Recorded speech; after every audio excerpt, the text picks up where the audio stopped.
About 7 years ago, I got the opportunity to visit outside the continent of Africa for the first time. The destination was Lisbon in Portugal. On our way from the airport on the train, a Portuguese lady asked me, "Where are you from?" And I said, "I'm from Zimbabwe in Africa."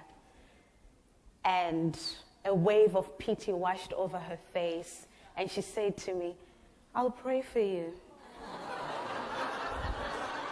There and then it hit me that I was the object of pity. And why was she pitying me? She was probably one of those nice people who would sit in front of their televisions watching a commercial that says, "Do you know, just for $10 a year, you can send a whole African village to school."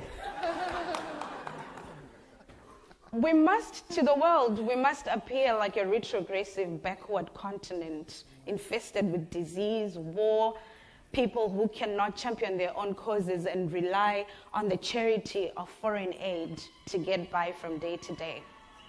Over the past 6 decades, nearly 7 decades now, we've received over $1 trillion in foreign aid. But has that developed our continent? IMF has since acknowledged that aid will not lift Africa. In fact, we're getting poorer. We're retrogressing. What has aid done to lift us? Not very much. But what has aid done instead? It has created in us chronic dependency. Our hosts have a saying, I think it's the Department of Agriculture at the zoos, they say, "Please do not feed the animals. They might become dependent and forget how to hunt." We've forgotten how to hunt. Or waiting for alms, we have totally forgotten how to hunt for ourselves. What has aid also done? It has subsidized the political inefficiencies of our irresponsible governments. We think they are doing something when they are not. Aid has trapped us in debt because most of that debt comes as state-to-state funding, which is loans, which we're struggling to pay back. Aid is also killing our local industries. Why must our people buy mosquito nets when they can get them for free? Aid is fueling corruption.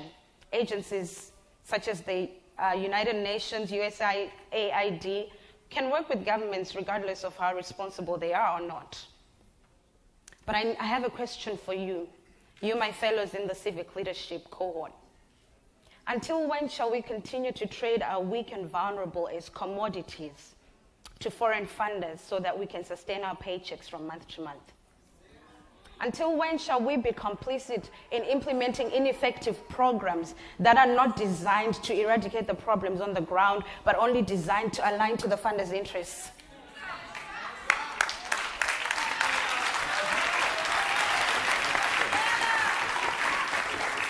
Until when shall we maintain a clean hands policy and not want to do the dirty work of holding our governments accountable for the misuse of our natural resources? The providers of foreign aid are not going to come and uproot our ineffective governments. We have to do that for ourselves. They will not do it for us, unless it serves them, of course. So here are a few things I think we need to do. First of all, we need to change our mindset.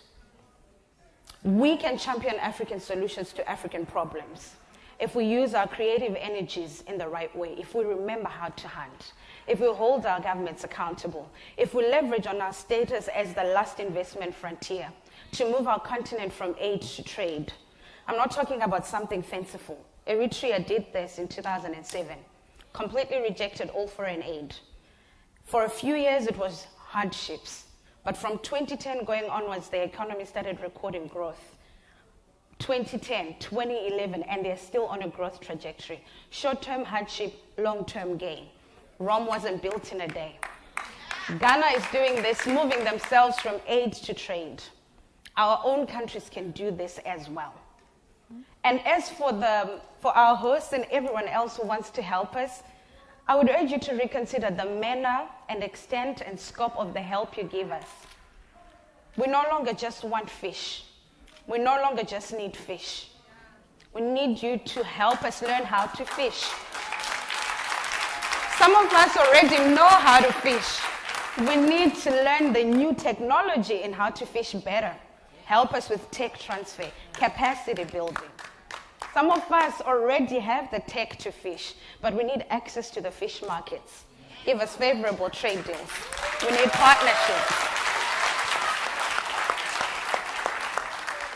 And I trust that if we do this, including turning our nonprofits into profit-making social enterprises, doing sustainable change, involving the communities we want to serve in sustainable solutions.